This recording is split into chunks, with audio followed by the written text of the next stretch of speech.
자, 안녕하십니까. 선생님이랑 지금 사회, 우리나라 경제력 발전에 대해서 살펴보고 있습니다. 자, 그래서 6.25 전쟁 직후에는 폐허와 같아서 원조 경제, 쉽게 얘기해서 외국에 돈을 구걸해서 먹고 살았다. 그리고 박정희 대통령 때 경제개발 5개년 계획이라고 하는 걸 실천을 하면서 경공업을 시작했다. 처음엔 돈이 없었으니까 싸고 쉽게 할 수 있는 공장들을 돌렸고, 이후에 이제 돈을 조금씩 벌어들이고, 그 다음에 일본한테 식민지 피해에 대한 보상을 받으면서 여기서 생긴 돈을 가지고 이제 중화학공업, 중공업이나 화학공업에 투자를 했다. 그래서 제철, 이제 철을 만들고, 조선, 배를 만들고, 자동차도 만들고, 전자제품도 만드는, 그다음에 화학, 석유, 화학 이런 것들을 해서 우리나라 산업이 발달했다까지 공부했었습니다. 자, 오늘은 이제 1990년대 이후의 경제성장 모습을 알아보도록 하겠습니다. 자, 1990년대에는 이제 드디어 컴퓨터가 등장을 합니다. 이때 개발된 컴퓨터는 지금 개발된 컴퓨터랑은 조금 차원이 달랐고요. 이때는 이제 컴퓨터 한 대 가격이 뭐 웬만한 자동차 가격 정도 할 정도였었고요. 이때는 이제 그 컴퓨터 하면은 마우스 같은 거 없었고요. 모든 이제 프로그램을 키보드로 이제 실행을 시키고 그랬어야 됐었고, 할 수 있는 것들도 되게 한정적이어서 돈 많은 기업들 위주로 이제 사용이 되다가 이제 개인 컴퓨터가 조금씩 보급이 되기 시작합니다. 되게 비싼 컴퓨터를 이제 개인이 살 정도가 됐으니까 우리나라가 그만큼 조금 더 잘 살게 되었다는 거겠죠. 그런데 이 두 가지를 돌리려고 하면 가장 핵심 부품은 바로 반도체입니다. 이 반도체라고 하는 게 뭐냐? 여러분들 과학 시간에 전기에 대해서 공부를 했을 텐데, 전기가 통하는 물질, 뭐 철사라거나 구리 이런 것들을 이제 도체라고 하고요. 전기가 안 통하는 것들, 고무줄 이런 건 이제 부도체라고 합니다. 근데 컴퓨터라고 하는 거는 어떨 때는 전기를 통하게 해야 되고 어떨 때는 전기를 끊어줘야겠죠. 그렇죠? 그러니까 컴퓨터 켜져라 하고 입력을 하면은 전기가 쭉 통하도록 해야 되고, 내가 이제 그만할래 꺼 이러면 전기가 탁 안 통하도록 해야겠죠. 이게 바로 반도체예요. 도체와 부도체의 중간에 있는, 어떨 때는 도체가 됐다가 어떨 때는 이제 부도체가 되는, 이게 이제 반도체인데, 그러니까 되게 기술이 필요하겠죠. 그렇죠? 이걸 이제 우리나라에서 미래에는 이걸로 돈 벌어 먹어야겠다. 이걸 빨리 파악을 하고 개발을 시작해서 우리나라가 전 세계에서 반도체 세계 판매량 2위를 달성하면서 반도체 강국이 됩니다. 자, 이 반도체를 개발하는 가장 유명한 곳이 여러분들이 잘 알고 있는 삼성전자, 그 다음에 이제 그 하이닉스라는 회사들이 이제 이 반도체를 만들고 있고요. 우리나라만큼이나 이제 생산량으로 많은 쪽은 이제 중국, 뭐 대만, 그 다음에 원래 이렇게 제일 많았던 미국, 이쪽이 이제 반도체로는 제일 유명한 나라들인데, 우리나라가 기술력으로는 이 삼성이 거의 최강이에요.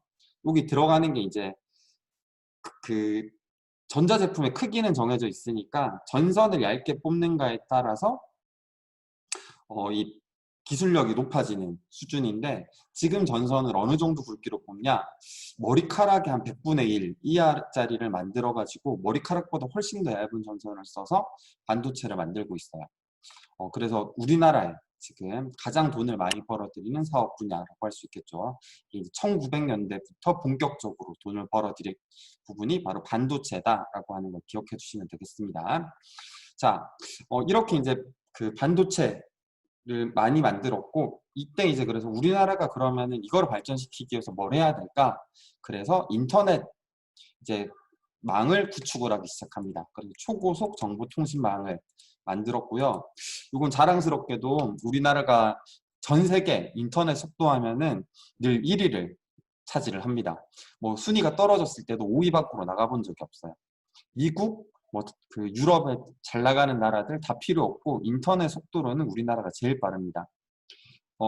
그 어서와 한국은 처음이지라는 이제 외국인들 오는 프로그램이 TV에 있었는데, 외국 사람들이 우리나라에 와서 가장 놀라는 게 지하철에서도 핸드폰, 그다음에 와이파이 이게 그냥 막 빵빵 터진다는 걸 되게 놀라거든요. 이게 왜 우리나라가 제일 빠르냐? 다른 나라들은 땅덩어리가 너무 커서 이거를 이제 전선으로 다 연결할 수가 없어요. 그래서 이제 위성으로 연결을 하거나 해야 되는데, 위성 높이 있는 거랑 이제 통신을 하려고 하면 뭐 구름이 있거나 그러면 되게 느려지겠죠. 그렇죠? 그래서 위성을 이용하면 자체로 되게 좀 속도가 보장이 안 되는데, 우리나라는 땅덩어리가 좁고 이제 대부분 산이기 때문에 육지만, 그 평지만 다 전선으로 연결해 두면은 인터넷이 빨리 연결이 되겠죠. 그래서 이 강점을 이용해서 빠른 정보통신망을 구축을 했고, 그래서 전 세계에서 인터넷 속도가 제일 빠릅니다.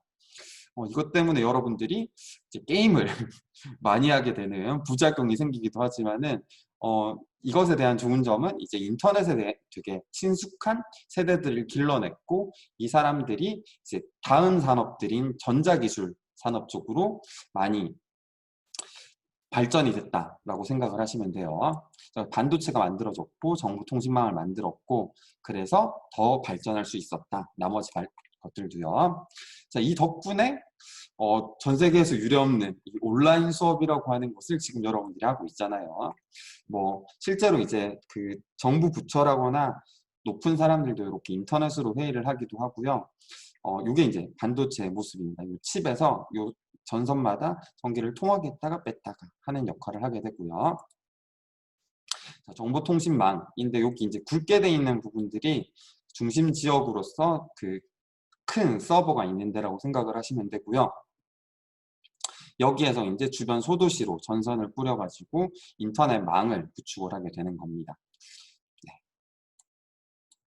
자, 그럼 정보통신에 대한 영상 한번 만나보시죠.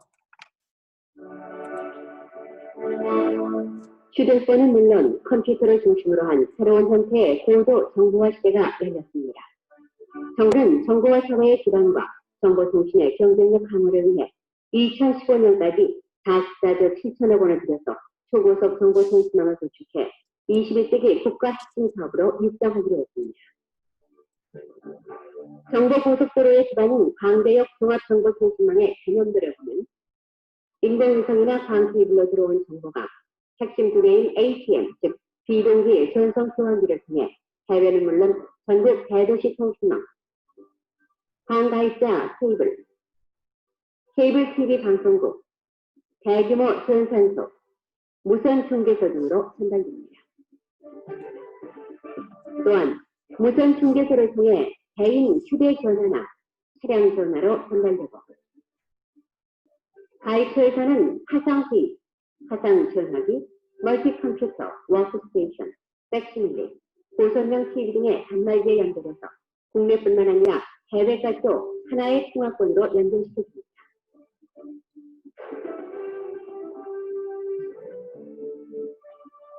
이는 곧 반 케이블을 기본으로 하는 고도 정보통신망을 이용해서 선진국의 대도시에서부터 저개발국의 작은 마을에 이르기까지 다양한 형태의 정보를 빠른 속도로 주고받을 수 있는 첨단 통신망을 말합니다.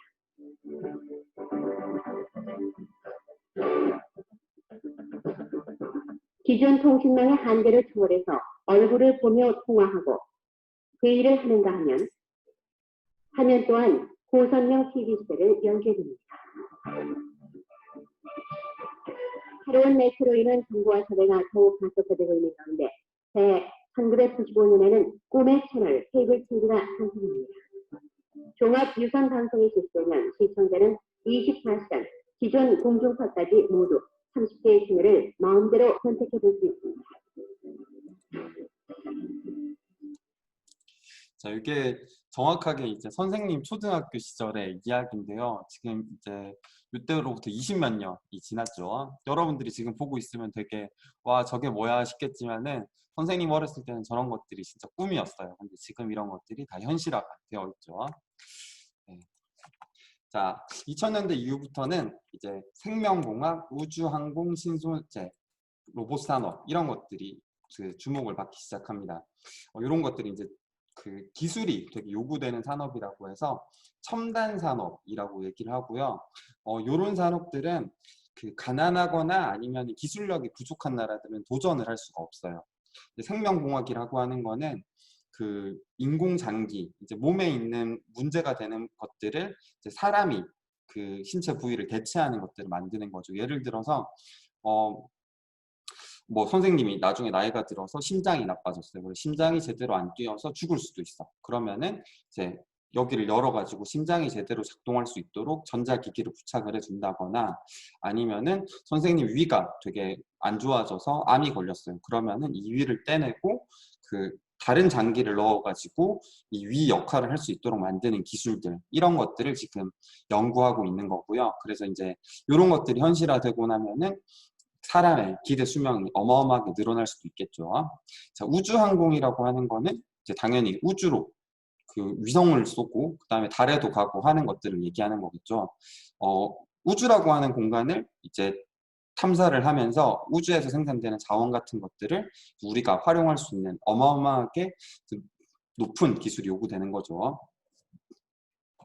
이 부분은 우리나라가 러시아 쪽에 도움을 많이 받아가지고 위성을 몇 개 발사를 하기도 했었습니다.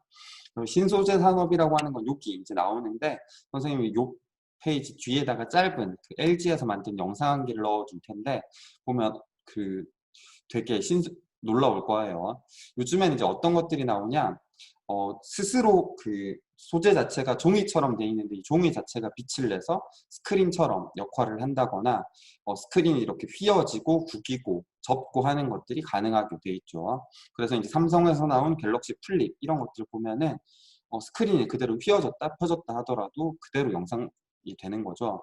핸드폰을 접는다는 거 되게 놀라운 일인데, 이런 것들이 새로운 소재가 발명됨으로써 가능해지는 일이라고 할 수 있겠습니다.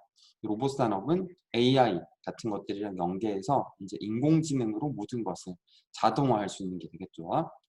자, 그래서 다양한 서비스 산업도 빠르게 발달을 하고 있는데, 서비스는 이제 원래 있었지만은 지금은 더 발전을 하고 있어요. 대표적인 게 이런 것들 있습니다. 문화 콘텐츠 산업, 그러면 요즘에 이제 가장 이슈가 되는 BTS라거나 뭐 영화로는 기생충, 이런 것들은 우리나라에서 그 만들어서 짜잔 하고 보였더니 전 세계가 이걸 사들여 가지고, 그렇죠. 그래서 어마어마하게 돈을 버는데,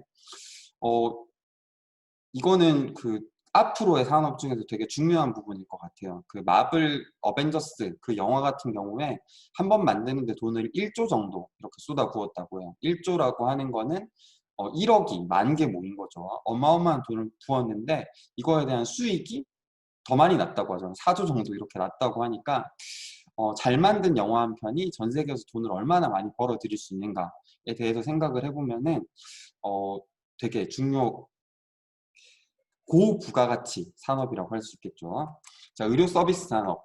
이거 이제 우리나라 의료 기술이 뛰어나기 때문에 중국이라거나 다른 나라에서 우리나라에 관광을 왔다가 그 의료 기술을 그 체험하고 가는, 그래서 의료 관광으로 오기도 해요. 내가 원래 이제 이빨이 조금 안 좋았는데 중국 의사전이 조금 불안해. 한국 치과 의사들이 이 이빨을 잘한다고 하니까 가가지고 치료받는 기간이 뭐 보름에서 한 달 이 정도 걸리니까 그동안 관광을 해야지, 뭐 이런 것들을 하면서 우리나라에 돈 쓰러 오게 되는 거죠. 관광산업, 이제 우리나라의 그 관광 자원들, 뭐 자연 풍경이라거나 문화유산들을 보러 외국 사람들이 오기도 하고요. 그리고 금융산업, 쉽게 얘기하면은 은행이라고 생각을 하시면 돼요. 해외 여러 곳에서 돈을 맡기고 그 돈 가지고 우리나라는 이제 다른 그 부가가치를 만들어내는 거죠. 자, 관련 영상 신소재 산업이랑 문화 콘텐츠만 한번 보도록 합시다. 그래픽이라는 소재가 아주 전기를 잘 통하는 물질이거든요. 그런 소재를 아주 얇은 방막으로 적용을 해서 OLED에 적용을 해서 불을 켜게 되는 겁니다.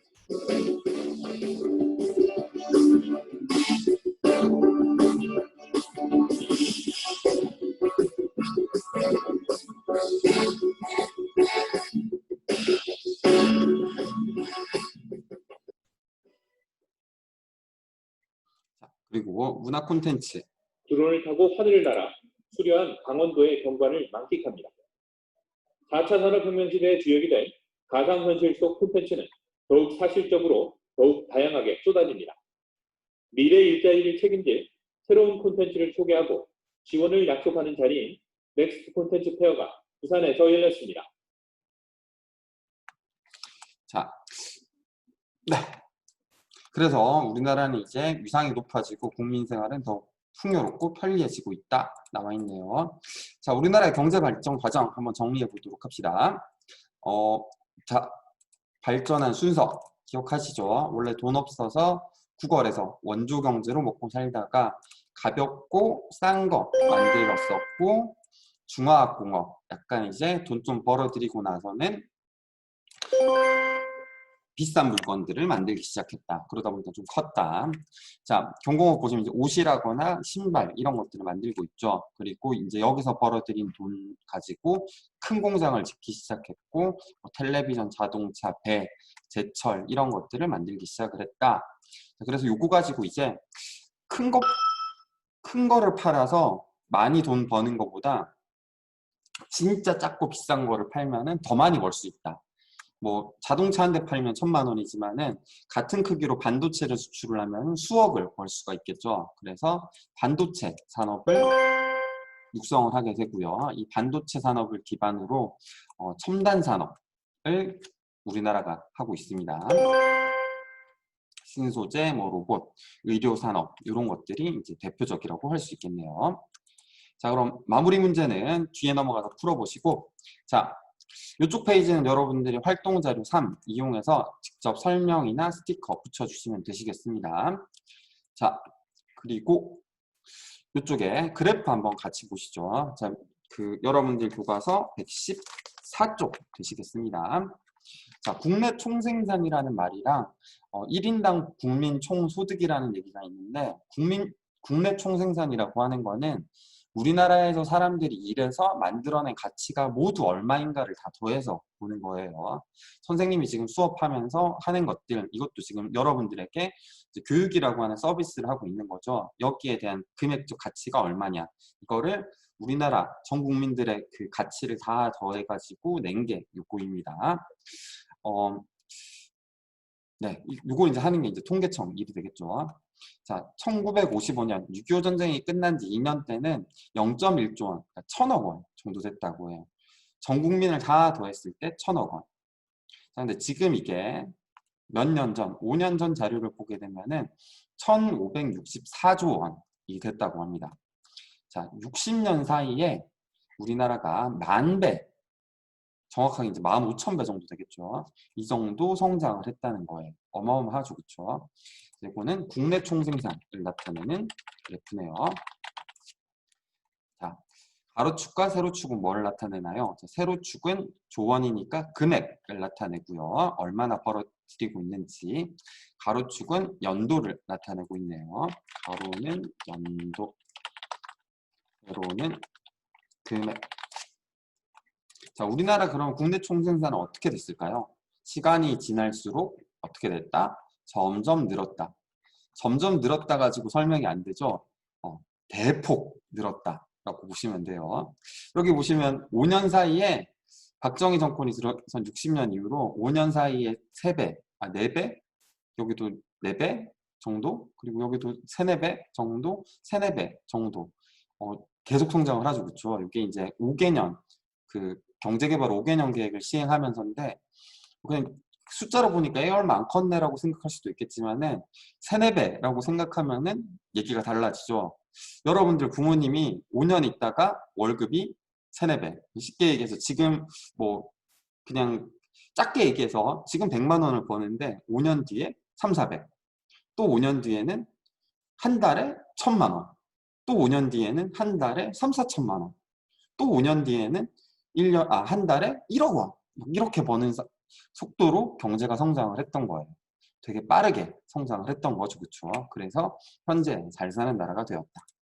시간이 갈수록 점점 성장했다. 뭐 이렇게 정리를 해볼 수 있겠네요.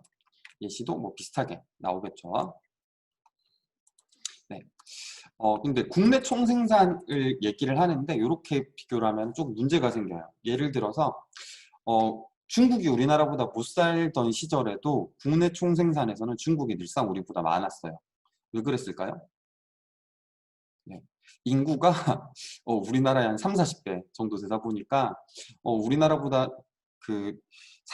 각자 사람들이 버는 게 절반밖에 안 되더라도 인구수로 따졌을 때 중국이 훨씬 더 많겠죠. 그렇죠? 그래서 국민 한 사람이 어떻게 사는지에 대해서 보기 위해서 1인당 국민소득을 이야기를 합니다. 이게 이제 그 경제 용어로 그 지칭하는 표현이 조금 다른데 요거에 대해서는 여러분들이 뭐 중고등학교 가서 배우겠지만은 자, 1인당으로 비교해 보더라도 마찬가지로 매년 3배 정도씩 요 시기에 성장을 했었고요. 한번 일단 봅시다. 자, 75년 이후에 1인당 국민 총소득은 어떻게 되었나요? 대폭 성장을 하고 있죠. 자, 가장 많이 증가한 기간 언제인가요? 그냥 뺄셈으로 보면은 이 정도 사이가 될 것 같아요. 그렇죠? 여기가 제일 기울기가 심하죠. 그렇죠? 네. 금액으로는 2005년에서 10년 사이. 근데 이걸 배로 따지면은 요 시기는 지금 2배, 3배, 3배, 3배, 3배, 2배 이렇게 성장을 했죠. 그렇죠? 2, 3배 성장한 요쪽 기간이 제일 비로 따지면은 배수로 따지면은 이쪽이 가장 많이 성장을 했다고 볼 수 있겠네요. 그래서 어른들께서 이 박정희 시대를 되게 그리워하시고 좋아하시는 이유기도 합니다. 자, 앞으로의 국내 총생산과 1인당 국민 총소득은 어떻게 변할 것 같나요? 어떻게 될까요? 자, 지금까지 성장을 해왔으니까 앞으로도 쭉 성장을 하겠죠. 그렇죠? 앞으로 성장을 할 것이다. 실제로 그 매년 이제 국가에서 우리나라가 얼마 정도 성장을 할지에 대해서 발표를 합니다. 올해 아마 이 정도 성장하는 게 목표다. 그리고 끝나고 났을 때 그만큼 성장했다 혹은 이제 덜 성장했다 이걸 발표를 하는데 일반적으로는 지금 우리나라 정도 규모의 나라에서는 매년 한 2%에서 3% 이제 많으면 4% 요 3% 2, 3, 4 요 사이 정도로 성장을 하게 되고요. 올해 같은 경우는 이제 코로나라고 하는 되게 그 경제적으로 악재죠. 그렇죠? 이제 많은 사람들이 직장을 잃기도 하고 이제 사람들이 집안에만 있고 활동을 조금 덜 함으로써 돈을 덜 쓰니까 경제 규모가 이제 조금 줄어들겠죠. 그래서 올해 같은 경우에는 마이너스 성장을 많이 이야기를 하던데 올해 같은 특수한 경우 빼고는 대부분 2, 3%, 3, 4% 정도 성장을 하기 때문에 전반적인 규모는 점차 늘어간다고 볼 수 있습니다. 대신 이렇게 5년 사이에 서너 배씩 성장하는 거는 지금 우리나라 규모에서는 조금 힘들기는 해요. 자, 오늘은 여기까지 이제 국내 총생산이라는 것과 국민 총소득까지 살펴보면서 봤으니까 이제 간단하게 정리 한번 해보도록 하겠습니다. 끝날 줄 알았는데 필기가 남아서 조금 실망하셨죠? 네, 금방 정리해 봅시다. 자, 90년대 가장 대표적인 산업 반도체 산업입니다. 자, 그리고 인터넷 망을 구축합니다. 전 세계적으로 우리나라처럼 인터넷망이 구축이 잘 된 곳은 없습니다. 그 정도로 자랑거리로 생각을 하셔야 돼요. 그러니까 여러분들이 게임에 빠지는 이유기도 하겠죠. 자, 그리고 2000년대 그냥 00이라고 할게요. 이때부터는 첨단 산업이 만들어지고 이때 이제 첨단 산업이라고 하는 거는 생명공학 그리고 아까 봤던 우주, 신소재, 로봇 이런 것들이 연구되고 있다. 자, 여기다가 더하기 한 개만 더. 그리고 문화 콘텐츠. 오히려 뭐 관광, 금융 이런 것들이 있는데 요즘 제일 대표적인 건 문화 콘텐츠가 되게 중요하죠. 문화 콘텐츠는 이제 한류라고 보통 불리고요. 한국에서 만들어진 것들이 해외의 여러 사람들이 이용을 하면서 우리나라에서 만든 문화적 자산들이 해외에 팔려서 이제 외화를 벌어들이는 산업을 얘기를 하는 거죠. 자, 여기까지 정리하면 되시겠습니다. 오늘도 고생하셨습니다. 다음 시간에 만나도록 합시다.